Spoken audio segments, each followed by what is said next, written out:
Yo.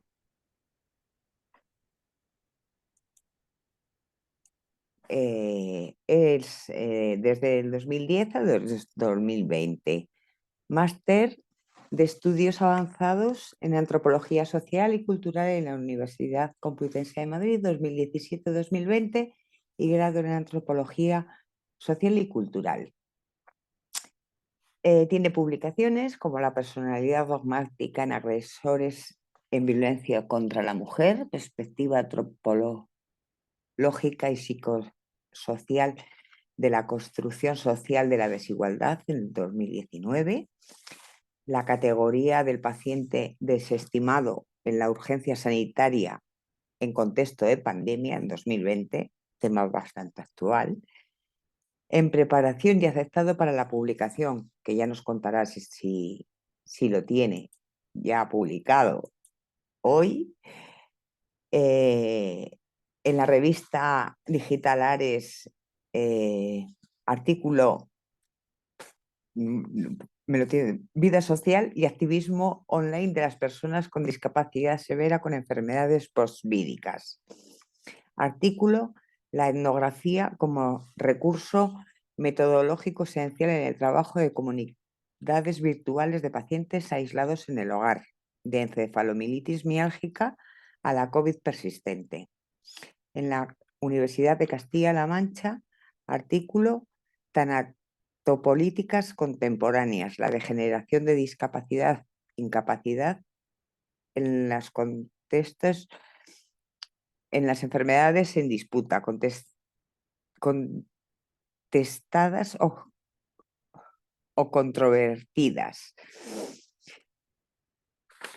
Y de lo que nos va a hablar hoy es de las enfermedades médicamente inexplicables, MUS, la carrera moral de los pacientes en la construcción biopsicosocial como enfermos mentales. Que no tiene nada. El título no es nada. Cuéntanos. Disculpa. Bueno, lo primero que voy a hacer va a ser, antes de poneros el PowerPoint, os voy a comentar dos pequeñas viñetas. Por un lado, quiero leeros un texto de hace ya 13 años, en el que dos autores, Conrad y Baker, hablaban de las enfermedades controvertidas y decían que hay algunas enfermedades que están estigmatizadas y otras no lo están, que algunas son controvertidas y otras no lo son, que algunas son consideradas discapacidades y otras no, y que lo importante es qué es lo que hay, en qué distinción hay para que exista una controversia social y que sean razones sociales y no meramente biológicas las que establezcan estas fronteras. Eso me parece esencial y de hecho es la frase con la que encabezo esta investigación, y a partir de aquí empecé a desarrollar una serie de nociones desde una serie de autores, pero fundamentalmente un autor desde la sociología, que es Erving Goffman, que es muy sólido, es un autor que era psicólogo y psiquiatra, pero sobre todo era sociólogo, y que se puso a investigar lo que en los años 40 y 50 era la institucionalización de las personas con enfermedades mentales en instituciones sociales, en los manicomios, y cómo en el fondo ahora las personas siguen siendo institucionalizadas, pero fuera de la institución, es decir, ahora ya no a las personas con enfermedad mental ya no se les llama locas y se las mantiene en la sociedad. Y sin embargo hay personas que son tachadas de enfermas mentales y quedan institucionalizadas porque en el fondo quedan recluidas en sus casas, y esas personas sois vosotras. Entonces me pareció tremendamente sugerente este guiño, unido al concepto de estigma de Goffman, para hacer un análisis y a la vez una crítica de esos procesos de psiquiatrización y psicologización. Y al hilo de esto, la otra viñeta de la que os quiero hablar, y tengo aquí Twitter abierto, es una cita de Tane Black, que imagino que lo conoceréis todas. Es un paciente de encefalomielitis miálgica que lleva muchísimo tiempo enfermo y es un gran activista.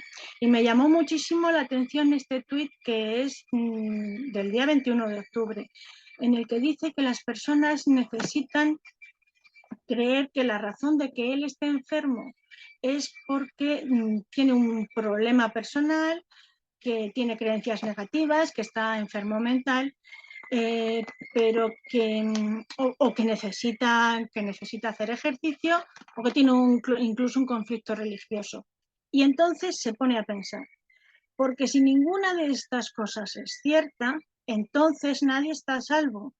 Entonces podemos tener miedo porque todos podemos enfermar. Y me pareció este tuit de Tane Black me pareció muy interesante para utilizarlo aquí porque la cita que os he leído y este tuit son los que marcan esta investigación. O sea, en realidad yo lo que quiero es dar visibilidad a vuestras enfermedades, pero sobre todo quiero hacerlo en lo que son enfermedades biológicas. Y para eso lo que hay que ir a atacar es todo aquello que intenta psiquiatrizaros y que intenta psicologizaros, porque esa es la raíz del problema. Porque cuando se sustenta la organicidad de la enfermedad y ahora empiezan a buscarse biomarcadores para la COVID persistente, es en ese momento en el que podemos evidenciar la existencia de una enfermedad porque se os saque de ese esquema de enfermos mentales. De hecho, incluso estaba leyendo también hoy otro tuit de otro paciente de COVID persistente cuyo médico le había dicho ayer en consulta que no existía el COVID persistente. Claro, si no queremos verlo, si lo relegamos, lo que no vemos no existe y no queremos verlo. Y no queremos verlo por razones económicas. Os voy a compartir, a ver, creo que os puedo compartir, no sé si pantalla o por lo menos os comparto el PowerPoint. ¿Lo veis? Voy a ver si puedo ponerlo a pantalla completa y ampliarlo un poquito. ¿Lo veis bien ahora? Bien, pues voy a minimizar esto. Aquí. Entonces, este nombre tan largo tiene una razón de ser. El nombre con el que empiezo a hacer esta investigación es el de las enfermedades médicamente inexplicables porque es el nombre que no me gusta. Porque como médicamente no se explica, pues buscamos otras explicaciones alternativas como es la psicológica. Entonces, ahora os explicaré bien la diferencia y por qué uso un término u otro. Y lo que hago es utilizar ese término de Goffman que habla de la carrera moral como el paciente mental que entra en una institución y cómo en el fondo hay un paralelismo en cómo sois vosotros como enfermos construidos mediante el paradigma biopsicosocial como enfermos mentales. Para hacer este trabajo, obviamente, he de decir en primer lugar que yo soy una persona con una discapacidad orgánica invisible, como todos sabéis, y que yo tengo fatiga crónica y he tenido dolor crónico 30 años de mi vida, hasta que ya me quitaron todo el intestino, entonces ya pues muerto el perro, se acabó la rabia. Dejé de tener ese dolor, sigo teniendo la fatiga. Y por otro lado, esta enfermedad yo no necesito legitimarla ante la sociedad porque no se me ve enferma, pero yo ante el sistema biomédico soy una persona enferma orgánica física y nadie me dice que yo tenga una enfermedad mental. Es reconocida.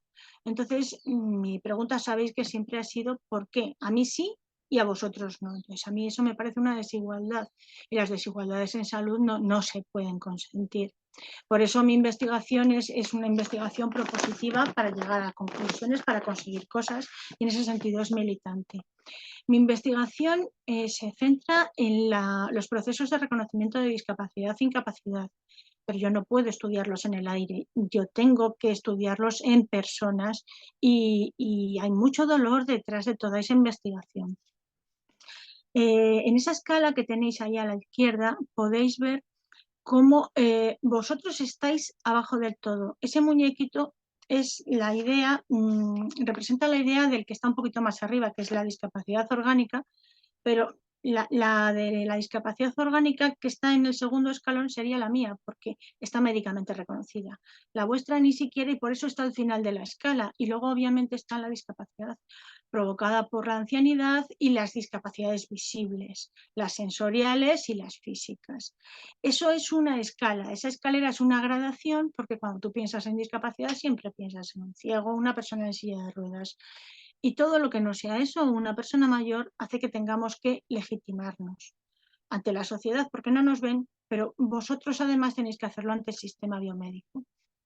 Bien, desde la importancia de reconocer todo esto, esa idea de esa desigualdad en salud, para mí es muy importante cómo nombrar las cosas.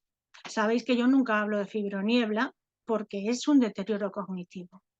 Y si dejamos que el médico diga que tenemos fibroniebla, pues de ahí a que te diga que tenemos cuentitis, hay un paso. Entonces, no, señores, yo no tengo fibroniebla, yo tengo deterioro cognitivo. ¿Por qué? Porque dependiendo de cómo yo nombre la enfermedad, así va a ser reconocida en la sociedad. Es como cuando el niño pequeño pues dice que tiene caquita, pero un adulto jamás dirá eso. Entonces, en el fondo es un proceso de infantilización. Y en ese sentido, yo el concepto Medically Unexplained Symptoms, MUS, es un término que no considero adecuado, parto de él, pero voy hacia las contested illness porque los MUS son los síntomas autodeclarados, es decir, vas al médico y dices que te duele, pero como no puede ninguna prueba objetiva determinar ese dolor, el dolor es totalmente subjetivo, pues tú marcas el dolor en una escala, pero no. Es lo que dice Harmony. Yo no puedo hacerlo. No, si yo no puedo hacerlo, si yo hago la prueba y a mí me dicen, ¿y usted siente dolor haciendo esto? Pero es que si no lavo yo la ropa, ¿quién la lava? Pues sí, eso. Un día hablando con ella me lo comentó y es justamente eso. Entonces, tú declaras que tienes dolor, pero el médico no puede objetivarlo y, por lo tanto, carece de reconocimiento institucional. Mientras que si hablamos de enfermedades controvertidas, la cosa cambia por completo, porque entonces estamos hablando de unas enfermedades que son controvertidas y queremos que dejen de estarlo. Y reconocemos que esos síntomas son incapacitantes, porque ya el hecho de que sea una enfermedad controvertida supone añadir un dolor más allá del dolor físico, un dolor social. Y eso es lo que me permite luego hacer un análisis biopolítico en términos de razones puramente económicas para que no se os atiendan en vuestras necesidades médicas y sociales. El trabajo que he ido desarrollando, en este caso ha sido una revisión teórica desde la socioantropología de la enfermedad controvertida y del diagnóstico, y he encontrado que prácticamente no ha habido avances en la investigación, ni siquiera desde el punto de vista social. Y son son investigaciones bastante reiteradas y por eso, partiendo de ellas, me permití el lujo de buscar entrar por otro lado para intentar precisamente eso, no solamente la investigación doctoral que estoy haciendo en discapacidad, sino trabajarlo desde las propias entrevistas con vosotros para buscar las raíces de por qué os están tratando así. Y de hecho ahora estoy centrando ya mi investigación en las instituciones, que prácticamente no me están dejando acceder y estoy accediendo por la puerta trasera hablando con evaluadores y en el fondo todos me dicen lo mismo. Hay órdenes de arriba de que no se reconozcan estas incapacidades y discapacidades. Luego hay una serie de elementos en la investigación que sí enriquecen mucho, que es el concepto de feminización de las patologías, cuando 9 de cada 10 enfermos son mujeres, pero a la vez es un elemento que también deslegitima, porque la medicina, como dice Carme Valls-Llobet, cuando es cosa de mujeres, cuando son patologías de mujeres, automáticamente se las relega, porque es cierto que el concepto de igualdad es algo que está en los papeles, pero si la que está enferma es una mujer, no es leída igual ni por el médico ni por las instituciones que si es un hombre. De hecho, a los hombres con encefalomielitis miálgica todos sabemos que se les trata mejor y se les reconoce más. Luego, por otro lado, el elemento que sigo trabajando, que es la COVID persistente, que para mí es una enfermedad igual postviral, pero que además me sirve y nos sirve a todos los investigadores, a los bioquímicos y a la investigación social para ese reconocimiento del resto de las enfermedades, todas las enfermedades controvertidas. Pero además es muy curioso, y eso ya os lo dije el año pasado, cómo en principio se reconoció la enfermedad, pero una vez que vieron sus costes económicos dejaron de abordarla. Exactamente lo mismo que ocurrió en los años, a finales de los años 80 con la encefalomielitis miálgica. Por otro lado, es muy importante el desarrollo de las comunidades pacientes y de los pacientes expertos en los que acabáis conformándoos todos, y la importancia en las redes sociales de ofrecer información y de las ayudas. No es la autoayuda, es la ayuda entre diferentes enfermos. Y luego, por otro lado, en la Universidad Española prácticamente no hay investigación. Hay un máster en la Universidad Rovira i Virgili en antropología médica, y se ha presentado una tesis hace poco que me niego a trabajar porque habla del síndrome de fatiga crónica, y hay otra que se está realizando en este momento y me niego por la misma razón. No podemos hablar de síndrome de fatiga crónica, tenemos que hablar no de un síntoma, sino de la enfermedad en sí, la encefalomelitis miálgica. Estas viñetas ya las conocéis, pero yo sigo utilizándolas porque a mí me sirven de mucho para ofrecer esa perspectiva histórica. Y esta en concreto de Cornelia Paulsen y la siguiente, que es de este mismo año, la siguiente, son muy, muy claras, hablan eso de negligencia y de estigma, entroncan con la idea de este autor del que os hablo. Y es como a lo largo del tiempo, todos esos tópicos, será histeria, tienes síndrome del impostor, si lo tiene un niño es porque los padres le abusan, tienes una enfermedad mental, no quieres recuperarte o eres un activista militante. Son todos esos tópicos con los que se os intenta etiquetar. Y esta diapositiva me parece a la vez muy bonita y aterradora, porque es como, según evoluciona la enfermedad, involuciona la vida social de la persona hasta llegar al grado muy severo, por ejemplo, en la encefalomielitis miálgica, que es directamente a solas, a oscuras y con tapones en los oídos porque ni siquiera el sonido es tolerable. Todo esto me llevó a hacer ese tipo de investigación. Os sigo poniendo una serie de viñetas acerca de los procesos de psiquiatrización. Como veis, sí, por fin me ha convencido usted de que su enfermedad es real. Usted lo que tiene es la necesidad obsesiva de tener razón, por ejemplo. Bueno, pues no existe el síndrome de la necesidad obsesiva de tener razón. O, por ejemplo, la enferma que le dice al médico que lo que tiene que hacer es terapia cognitivo-conductual para que vea de otra manera la encefalomielitis miálgica. Y después de una serie de entrevistas y de grupos de discusión, los términos que siempre han salido han sido estos que tenéis aquí, que son el retraso y la denegación en el diagnóstico. La idea de incertidumbre es muy común, la de invisibilidad, la de iatrogenia, la de la controversia, la de no ser creídos, el descreimiento y por ende la frustración y la ansiedad.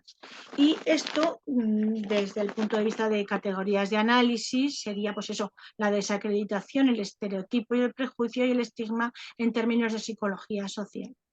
Lo trabajo desde la psicología social porque la psicología social es la rama menos psicológica de la psicología, porque entiende las variables sociales, que es lo que no hacen los psicólogos clínicos. Entonces, es muy sugerente que desde la psicología social podamos atacar a la psicología clínica, que es la que os etiqueta como enfermos mentales, junto con la psiquiatría. La imagen de la izquierda creo que ya la habéis visto y es cómo se construye un paciente desacreditable. Erving Goffman hablaba de que al enfermo mental había primero que desacreditarlo. ¿Y cómo se os desacredita a vosotros? Pues, ¿qué dice esta ex viceconsejera de Sanidad de la Comunidad de Madrid? ¿Tiene sentido que un enfermo crónico viva gratis del sistema? Cuando estamos pensando que una persona vive gratis del sistema, lo que estamos pensando es puramente en términos económicos. Esta pregunta podría plantearse en términos de ¿tiene sentido que el sistema social del estado de bienestar sostenga a las personas enfermas? Y entonces la respuesta es muy otra. La respuesta es no puede ser de otro modo que sí, porque si no habría desigualdades sociales en salud. Pero de esta manera lo que hacemos es desacreditar al paciente y le colgamos etiquetas, como es en esta imagen, si os fijáis todas las etiquetas que se os van colocando en la institución médica.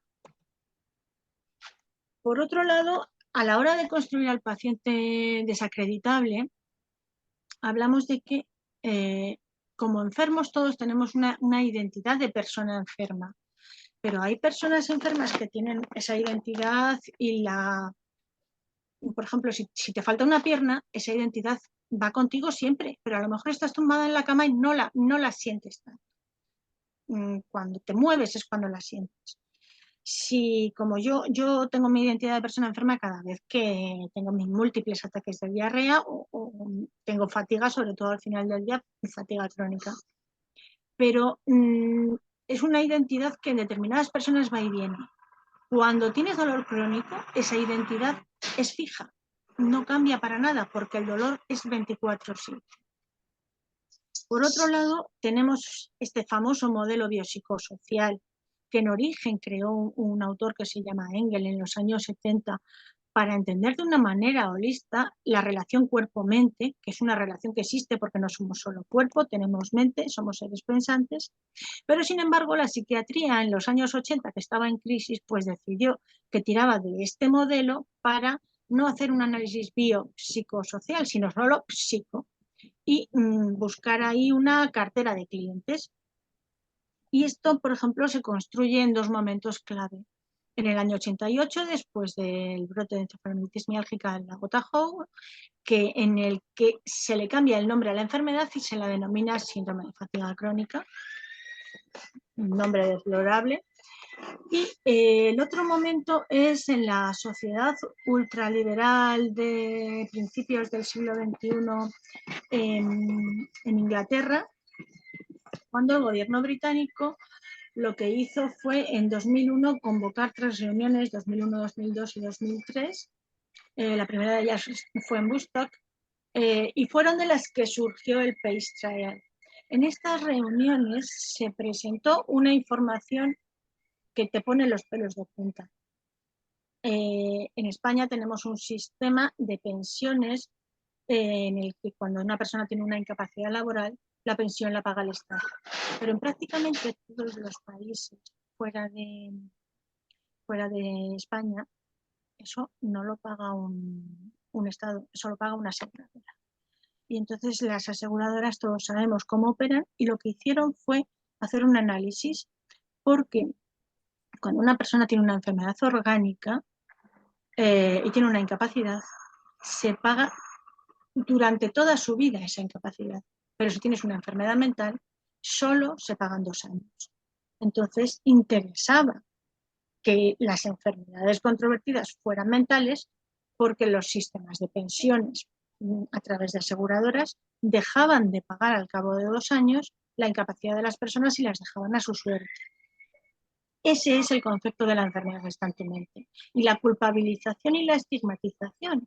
Es decir, cuando consideramos que el coste económico de la incapacidad laboral hace que la enfermedad sea mental, porque si esa es la raíz de por qué dicen que tenéis una enfermedad mental, porque en todos los países fuera de España eso supone un ahorro económico para los estados y para las aseguradoras.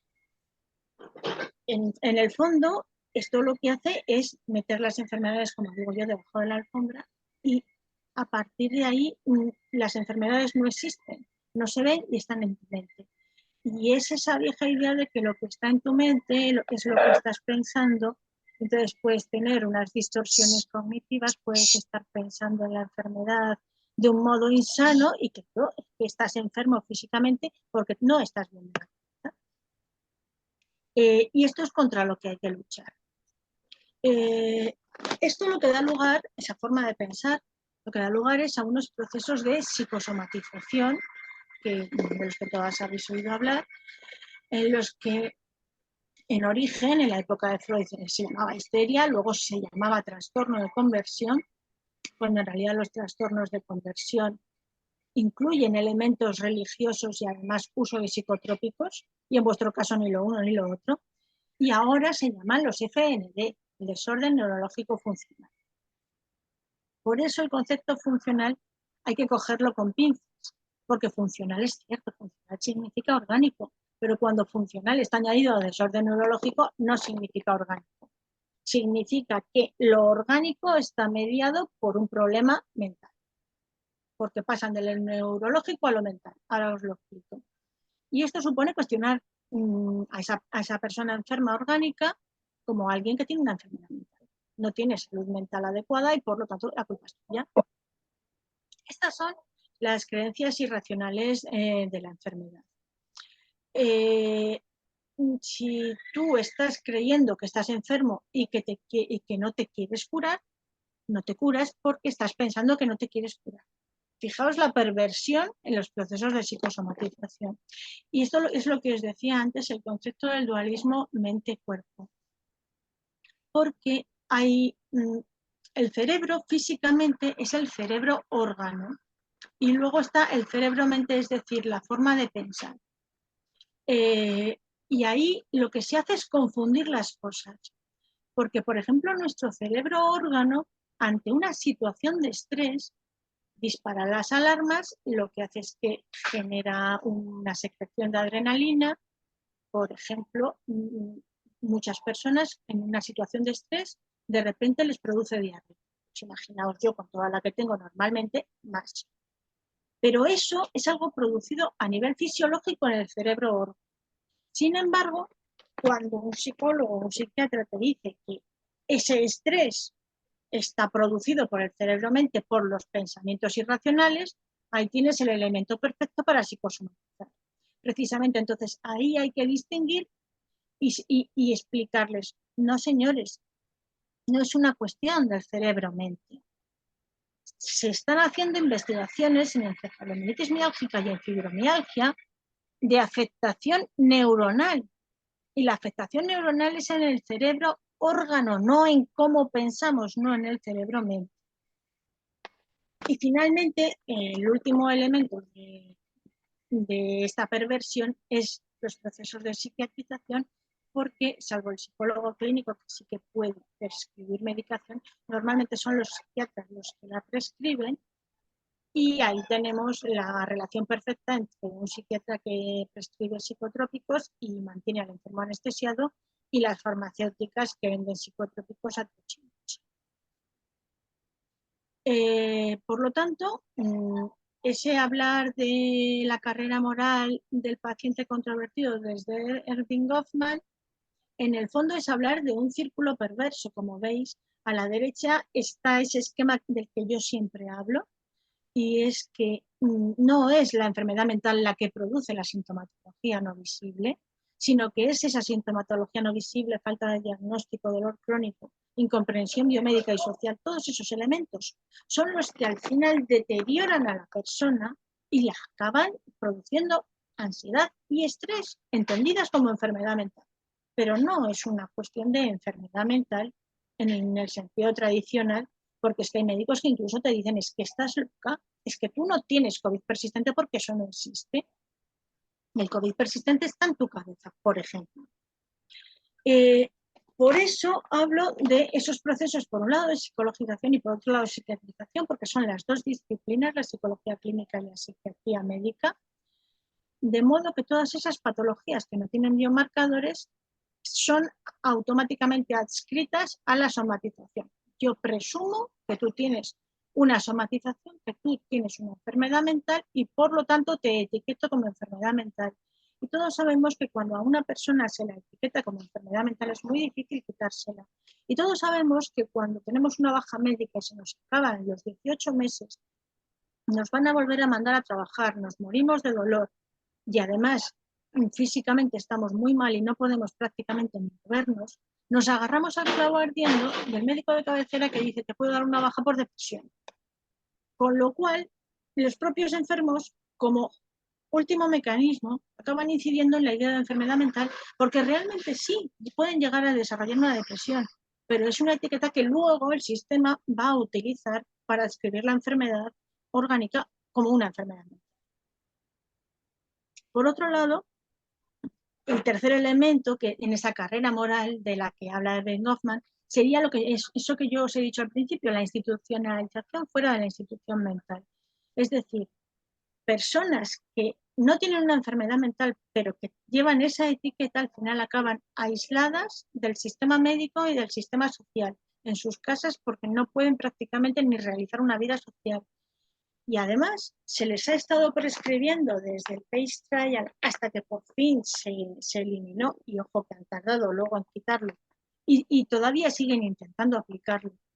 La prescripción de esas terapias dañinas de terapia cognitivo-conductual y de ejercicio gradual, cuando el ejercicio gradual en determinadas patologías, pero gradual y muy suave, puede estar indicado, pero en concreto en todas las que provocan daño a nivel mitocondrial, es imposible que se haga ejercicio físico o mental alguno. Y luego se llega, pues eso, otra perversión del lenguaje, ese desencuentro, porque no es un encuentro médico-paciente. La relación médico-paciente que se denomina encuentro, en vuestro caso nunca es un encuentro, es un desencuentro sistemático porque el sistema médico hace daño al paciente.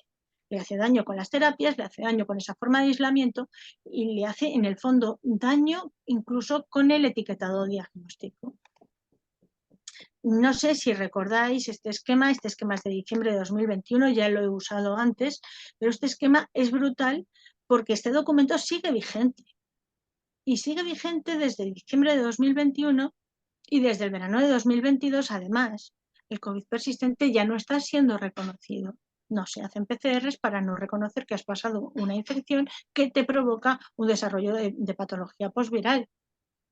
Y está claro que todo el que no ha padecido COVID-19 automáticamente es diagnosticado de síntoma de salud mental. En el fondo es eso, una profecía autocumplida de cómo ese etiquetado de salud mental está tan interiorizado en el sistema biomédico que directamente lo pone negro sobre blanco en un documento firmado por la Sociedad Española de Medicina General, la Sociedad de el Colegio de Enfermería y muchos otros organismos. Todo esto me ha llevado a 4 conclusiones esenciales. Esa de la que os hablaba, de ofrecer visibilidad en la academia. Este verano he llevado este trabajo a varios congresos de sociología y de antropología, todos ellos a nivel académico. Y luego es importante construir ese estado de la cuestión que es prácticamente inexistente, que no hay prácticamente investigaciones sobre esto y que es necesario ese análisis goffmaniano, porque analizar desde la psicología, desde la psicología social, la psicología clínica, es un zasca en todos los hocicos de la sociología clínica porque se utilizan sus propios argumentos y sus propios autores para demostrarles que están haciendo algo mal y exclusivamente por razones biopolíticas, por razones económicas, que lo que llevan es a un no gobierno de la vida, es decir, a dejar morir a la gente. Que ese es el análisis último al que yo estoy abocada en mi trabajo de investigación en lo que es el no reconocimiento de la incapacidad laboral ni del reconocimiento de la discapacidad, porque además con la última modificación legislativa hemos vuelto a lo que había hace 20 años, en que si una persona tiene una discapacidad superior al 33, pasa a tener el reconocimiento de una incapacidad laboral en grado total, y una discapacidad en grado superior al 65 pasa a tener una incapacidad en grado absoluto. No es directo, pero llegas al tribunal y son lentejas. Ahora ya con la ley en la mano se consigue, pero claro, se consigue con el coste económico y personal de llevar un proceso que es puramente biomédico a un sistema judicial que en el fondo no entiende de estas cosas y que es un juez que lo mismo lleva un divorcio que un reconocimiento de incapacidad o de discapacidad.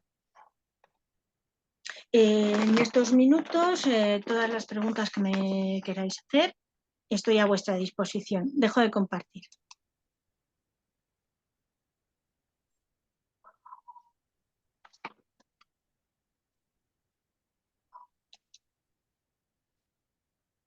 Pues allá voy yo primero. Como me voy a activar el vídeo, me hace daño, pero bueno, voy a activar. En esto último, aún con peritación forense y dándole una lección al abogado de Lins, la juez dictaminó el día 19 de septiembre que me concedían una incapacidad parcial para mi trabajo habitual como trabajadora en hostelería. Yo ya sabéis que voy en silla de ruedas y tengo una afectación importante de encefalomielitis miálgica y otras enfermedades autoinmunes. Pero el INS ha recurrido la sentencia porque considera que no está probado. O sea, y así llevo desde el 2018. Sin palabras. Sí, es totalmente sin palabras. Perdona, yo Es- tuve que luchar, pues después de tener una incapacidad parcial, o sea, la total, con un grado de minusvalía del 33%, aunque luego después me han subido a 47 y ahora que estoy peor me han bajado al 35%, hacer una posición por discapacitado, lo que me llevó al 2009 en el esfuerzo a volver a la cama y ya no volver a salir de la cama para conseguir una invalidez total, bueno, la absoluta, pero hace que nuestro esfuerzo signifique un empeoramiento y un retroceso de si habíamos conseguido medianamente llevarla. Y tiene que ser todo a base de juicios, o sea que no dejes de luchar, porque la seguridad social es como que si yo deniego un 80% y solo un 20% me lo lucha, gano el 60% ese que no les doy paga. Entonces tenéis que seguir luchando contra la seguridad social y recurriendo con peritos y con todo. pero es un acto más de iatrogenia y de perversión del sistema, que es lo que está diciendo Mari Carmen. Es un maltrato institucional. Es maltrato institucional Sí, con todas las palabras. y maltrato por parte de los médicos, porque te diagnostican trastorno conversivo no intencionado sin hacerte pruebas. Luego le demuestras con pruebas médicas privadas y te dicen, esos informes no van. A ver, pero si son médicos, si son hospitales, ¿cómo me dicen que no vale? Es que Ya. se creen dioses los médicos. Algunos, gracias a Dios.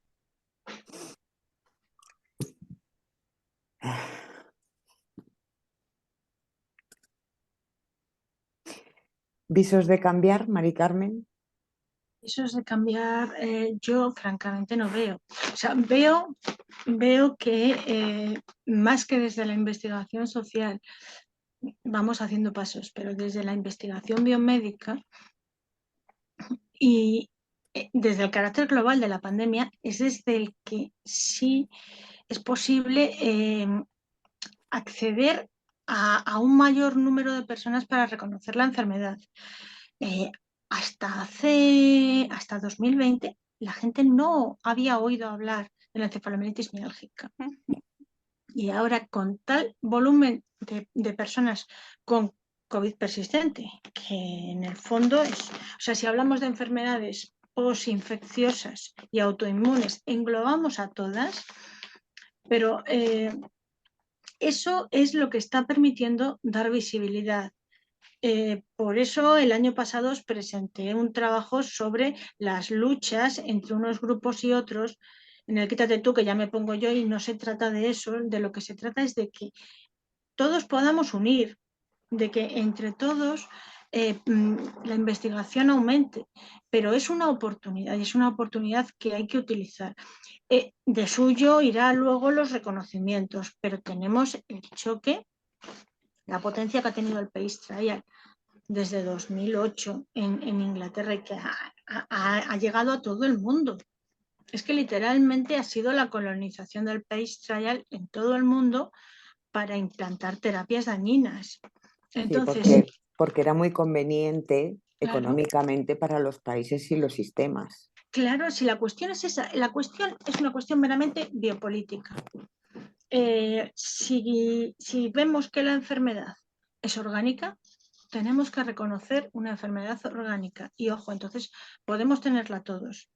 De hecho, yo estoy convencida de que dejar de hacer test y viralizar la COVID-19 está enmarcado en un puro trabajo biopolítico de, bueno, total, ya nos hemos cargado a un montón de abuelos.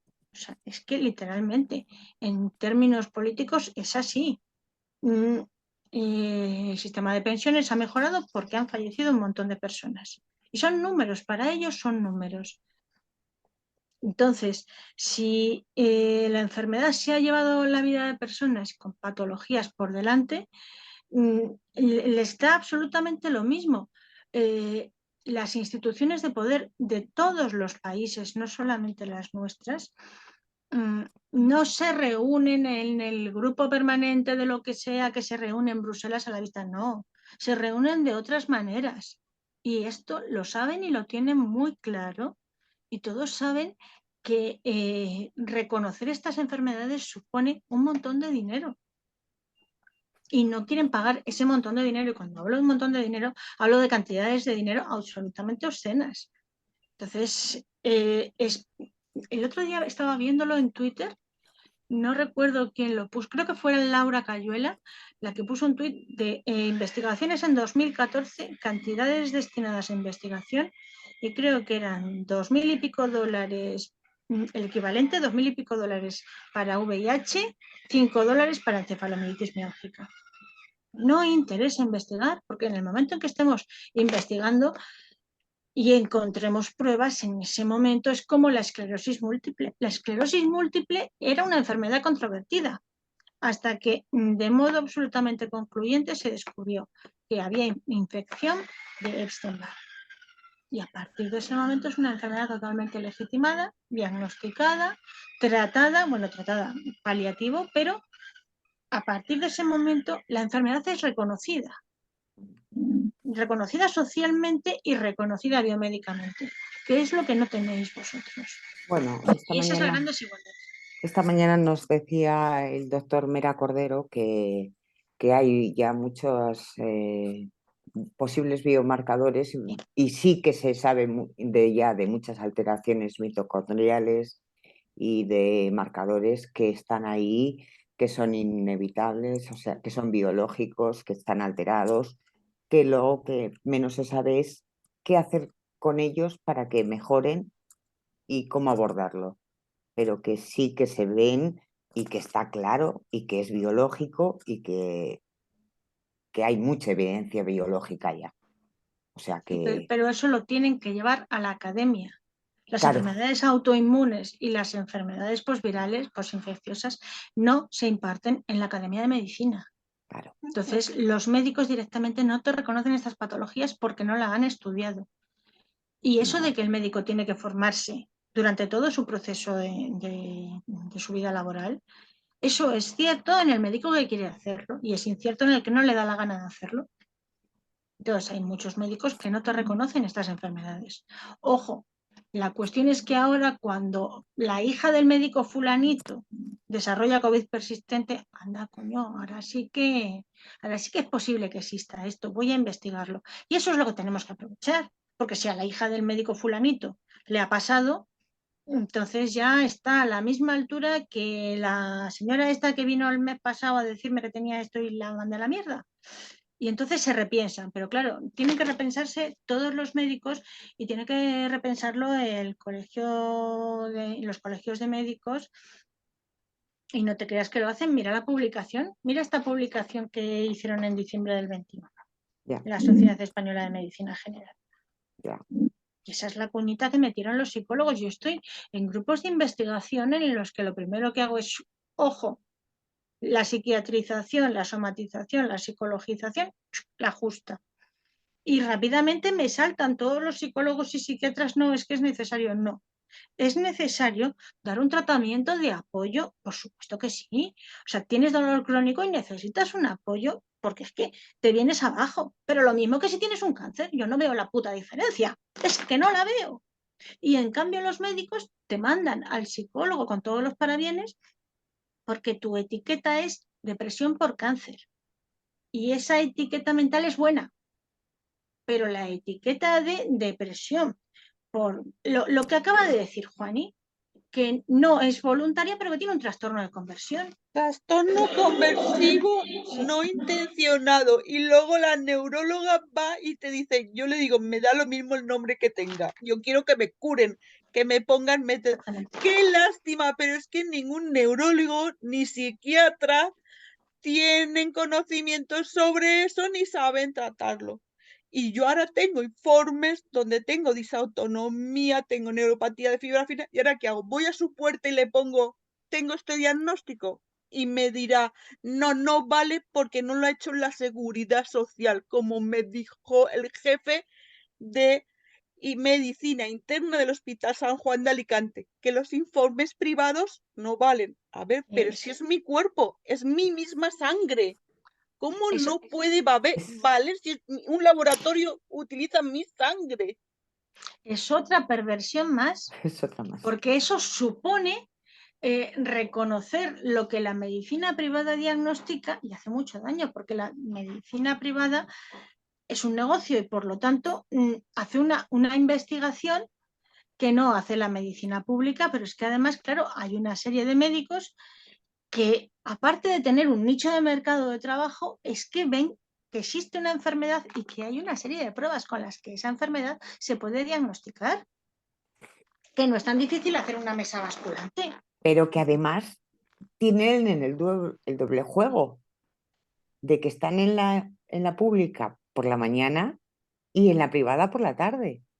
Y no son igual de médicos en la pública que en la privada y no valen lo mismo los informes ahí ya estamos de la en cuestiones, pública que en la privada. Ahí ya estamos en cuestiones de ética médica. Es que ya tela, ¿eh? Incluso podemos hablar de todos esos médicos de los SSC que en su consulta pública te dicen que no pueden hacer nada, pero que el otro con el que trabajan en la privada sí, y a la inversa.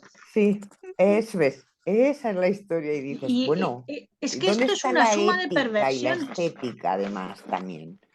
Sí, ¿No? y ese es otro de los elementos esenciales. Es que a los jueces se les selecciona el abogado del INS diciendo que es que esos informes no son del Sistema Nacional de Salud. Pero es que el médico sí lo es. El médico lo es por la mañana, pero por la tarde ya se ha cambiado de De chaqueta. chaqueta. Una bata es blanca y la otra es azul. Y entonces ya no es lo mismo. Vamos. Es absolutamente perverso. Sí. Eso es. ¿Alguna cosa más? ¿Alguna pregunta más, chicas? ¿Alguna más? Bueno, chicos. Venga, animaros. Que el tema es muy interesante, que da para mucho, ¿eh? Sí, pero vosotras estáis en todo, ¿eh? Vosotras decís que es, ¿cómo habéis dicho la palabra? Pero yo digo que es una sinvergonzonería. Una perversión del sistema. Es una sinvergonzonería hay que decirlo total y me parece muy bien. Elegante. Y yo digo, muy finas. Yo digo maltrato psicológico por parte de los médicos. Sí. Ellas lo han dicho muy fino, muy políticamente correcto, pero vamos, hay para darles de comer aparte, pero en fin. Seguiremos luchando, es lo único que podemos hacer. Vamos a dejarlo.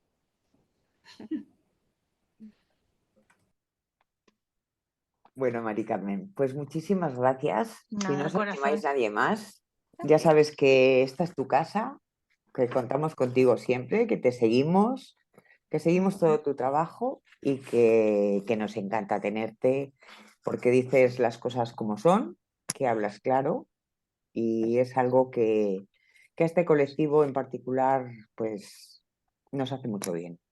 Ojalá Muchísimas gracias, hubiera Mari Carmen. muchas personas que luchen como ella. La primera vez que te conozco y gracias. Nada, cariño, que menos. Gracias, Mari Carmen. Un abrazo, Gracias, Harmony. Un besito. un beso. Un abrazo.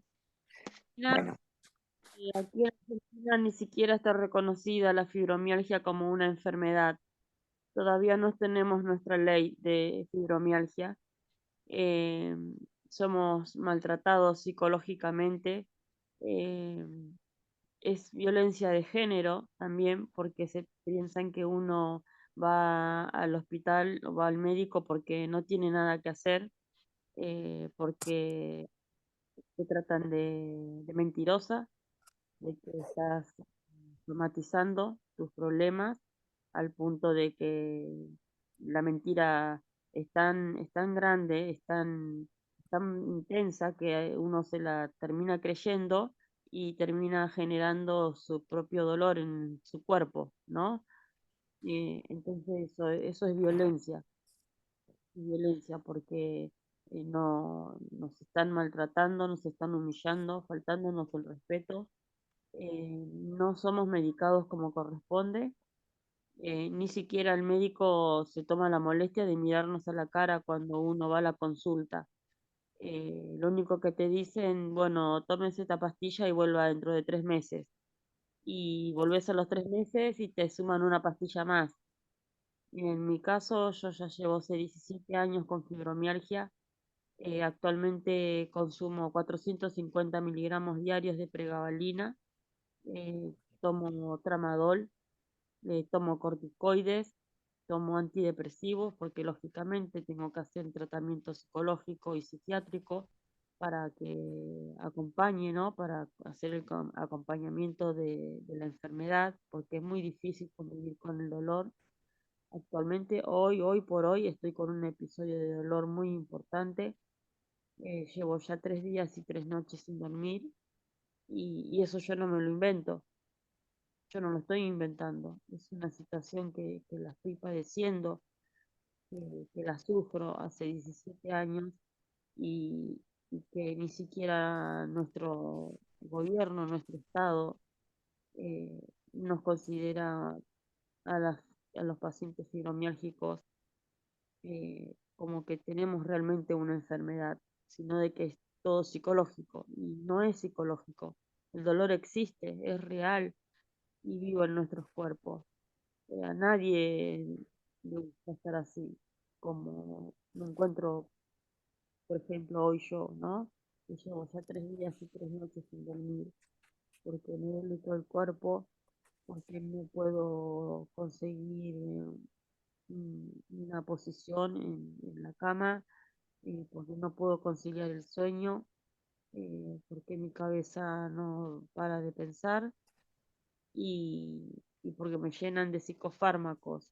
Y yo no estoy loca, estoy sufriendo dolor, así necesito que me traten para el dolor que yo tengo, que no me den anticonvulsivos, porque yo no tengo epilepsia, que me den un medicamento que sea exclusivo para la fibromialgia.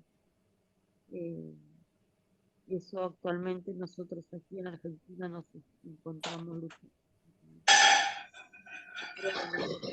de ley para que la fibromialgia sea reconocida como una enfermedad, sea implementada en el plan médico obligatorio y sobre todo para que se convoque un congreso interdisciplinario para que se investigue el origen de esta enfermedad, qué es lo que la causa, si hay una posible cura, ¿por qué no, no? Con la gracia de Dios se puede conseguir una cura o bien conseguir una medicación que sea exclusiva para la fibromialgia, no que nos llenen de psicofármacos y de antiepilépticos, porque no tenemos epilepsia, tenemos fibromialgia. Entonces, eh, Me parece que ya es hora de que el mundo tome conciencia de que esta enfermedad necesita un tratamiento exclusivo para la fibromialgia. No somos conejillos de India para que estén experimentando con nosotros. Somos personas y merecemos todo el respeto y tenemos derecho a acceder a un sistema de salud para tener la mejor calidad de vida posible. Bien, esto no tiene cura, pero vivir medianamente bien, de alguna manera u otra, ¿no? Poder contar con los especialistas que necesitamos y no tener que andar dando vueltas de un médico a otro y que todos te manden al psicólogo o al psiquiatra en vez de ver qué es lo que pueden hacer para combatir ese dolor que nosotros sentimos. Eso Rosa, es. Toda la Rosa, razón. tienes toda la razón del mundo. A ver, está Sí. considerada como enfermedad por la Organización Mundial de la Salud en 1992, o sea, como enfermedad real. No tiene cura por el momento, pero es lo que nos decía Mari Carmen, como la mayor parte somos afectadas mujeres, pues no se ha investigado, porque total, ¿para qué? Ya aguantamos. Va, somos de segunda. Ahí Claro. está el problema. Y Entonces, al ser por eso yo como ya lo tomo como violencia de género, efectivamente, que somos mujeres, estamos desquiciadas. nos tratan Y como, claro, no lo estamos. nos tratan Sí, así. hay un claro sesgo de género, está claro que bueno. Rosa,